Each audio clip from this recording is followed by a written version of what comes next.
Bismillahirrahmanirrahim. Assalamualaikum warahmatullahi wabarakatuh. Perkenalkan, saya Abdul Muqtadir S. Insyaallah pada video kali ini saya akan mempresentasikan materi yaitu tentang pengembangan pembelajaran PAI metode P.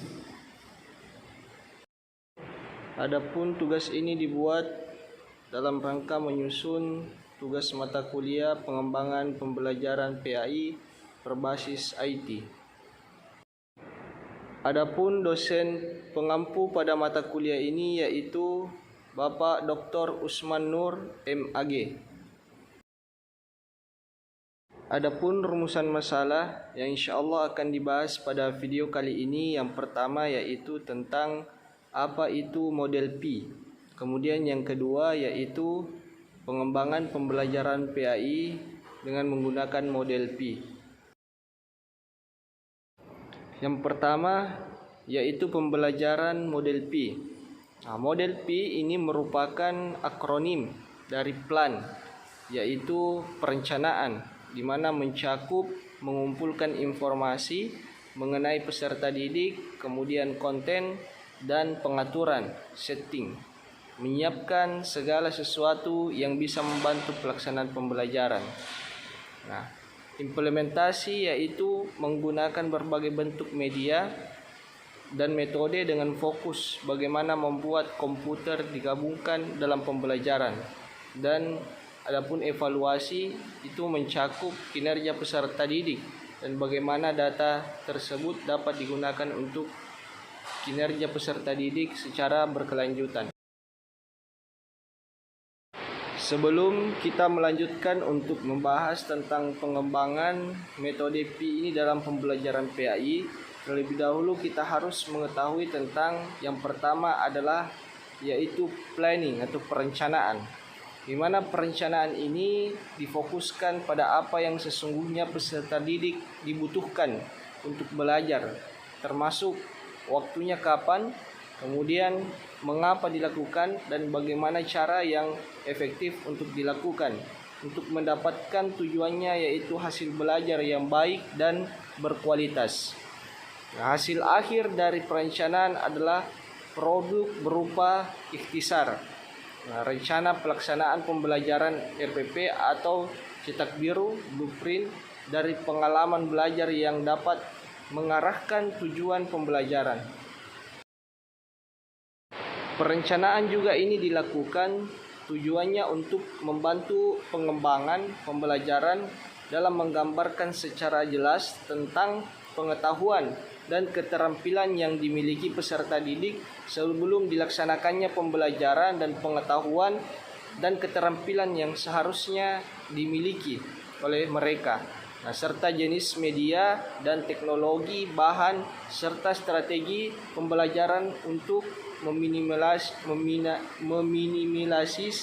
kesenjangan antara pengetahuan dan keterampilan yang dimiliki saat ini dengan yang seharusnya dikuasai.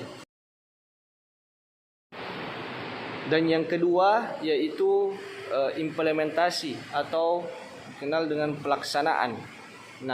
Pelaksanaan ini difokuskan pada meletakkan perencanaan dalam tindakan berdasarkan kendala dan hambatan yang mungkin terjadi dengan menggunakan bahan pembelajaran yang telah dipilah sebelumnya dan berbagai bentuk aktivitas yang menunjang pelaksanaan pembelajaran. Bagi peserta didik, implementasi merupakan suatu pengalaman belajar yang dilaksanakan dengan memperhatikan lingkungan belajar, waktu dan cara atau metode yang digunakan untuk merevisi perencanaan dan implementasi pembelajaran pada masa yang akan datang agar mendapatkan hasil yang memuaskan. Pembahasan selanjutnya yaitu pengembangan pembelajaran PAI dengan model P.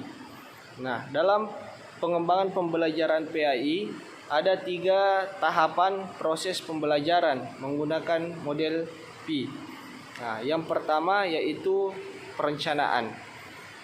di mana perencanaan ini kita harus sebagai guru yaitu terlebih dahulu membuat rencana waktu kegiatan.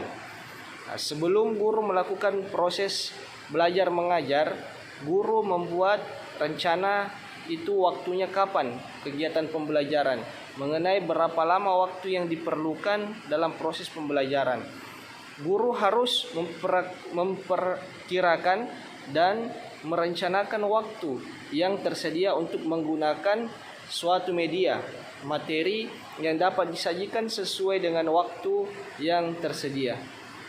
Contohnya dalam mengajarkan materi tentang penanganan atau penyelenggaraan jenazah. Nah, guru memerlukan alokasi waktu 2 kali 35 menit. Diharapkan dalam pelaksanaannya guru memanfaatkan alokasi waktu tersebut dan memaksimalkan pembelajaran dengan waktu yang telah disediakan. Kemudian guru juga harus menentukan alat bantu pembelajaran. Nah, dalam proses melakukan pembelajaran, guru sebelumnya menentukan alat yang akan membantu pembelajarannya, di mana alat ini dipilih di mana cocok untuk materi yang akan disampaikan. Guru dapat menggunakan media, sumber, dan alat peraga pembelajaran. Alat bantu pembelajaran juga meliputi sarana dan prasarana. Segala alat bantu pembelajaran dapat membuat proses pembelajaran menjadi lebih menarik dan lebih dimengerti oleh peserta didik. Alat bantu pembelajaran dapat memanfaatkan dari apa yang ada di lingkungan sekolah dan dekat dengan peserta didik. Dalam materi penanganan jenazah, media yang cocok untuk digunakan yaitu praktik langsung dengan memaparkan PowerPoint untuk menjelaskan secara rinci tata cara pelaksanaannya serta menggunakan alat bantu seperti media boneka, kain kafan, dan keranda. Selanjutnya, sebelum memulai pembelajaran, guru sudah harus mengetahui karakteristik peserta didiknya. Nah, setiap peserta didik itu memiliki karakteristik dan kemampuan yang berbeda-beda.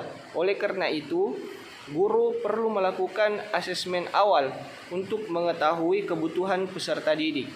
Guru dapat melakukan tes atau non-tes kepada peserta didik. Tes dapat dilakukan dengan cara guru memberikan pertanyaan atau soal per tes kepada peserta didik di awal pertemuan. Nah, non-tes dapat dilakukan dengan cara guru mengajak berinteraksi, bernyanyi, atau melakukan suatu permainan. Dari kegiatan tersebut, guru dapat mengetahui apakah peserta didik itu pemalu, aktif, atau bagaimana. Sehingga guru harus mengetahui latar belakang peserta didiknya masing-masing. Bagaimana keluarganya, kemudian apa minat, bakat, dan kemampuan yang dimilikinya. Serta guru harus mengetahui tingkat pengetahuan peserta didik. Nah, fungsi dari guru melakukan asesmen awal terhadap peserta didik yaitu untuk digunakan dalam proses pembelajaran agar lebih efektif, efisien.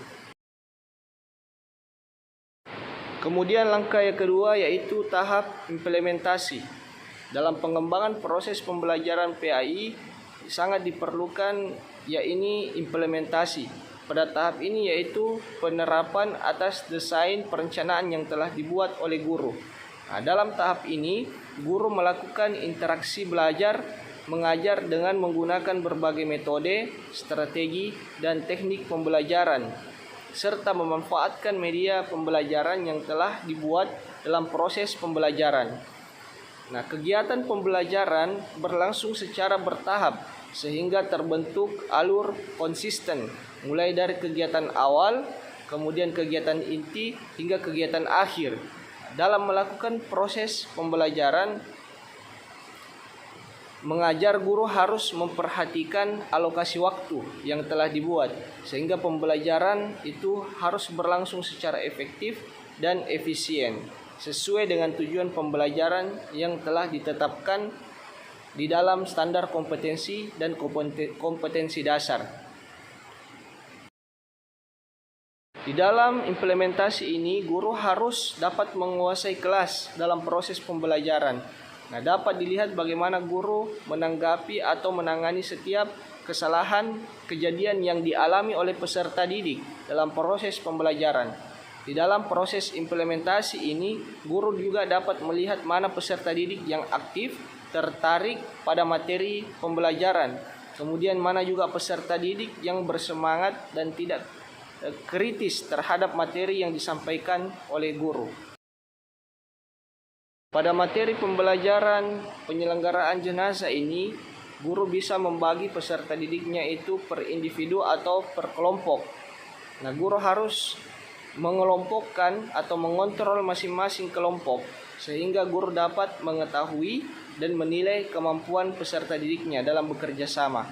Apakah dalam kelompok tersebut bekerja secara aktif semua atau hanya beberapa orang saja yang terlibat dalam pekerjaan kelompok.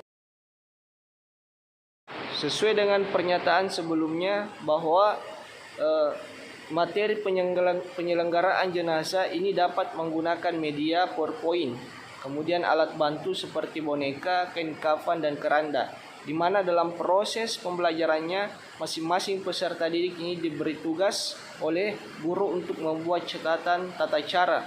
Peserta didik dapat mempraktikkan langsung tata cara pelaksanaannya sehingga peserta didik ini dapat memahami pentingnya mengingat kematian. Dan tahap terakhir yaitu pengembangan pembelajaran, yaitu metode P ini adanya evaluasi. Nah, evaluasi yaitu kegiatan mengukur perubahan perilaku yang terjadi. Nah, evaluasi adalah alat untuk mengukur ketercapaian tujuan pembelajaran. Dengan evaluasi dapat diukur kualitas dan kuantitas pencapaian tujuan pembelajaran.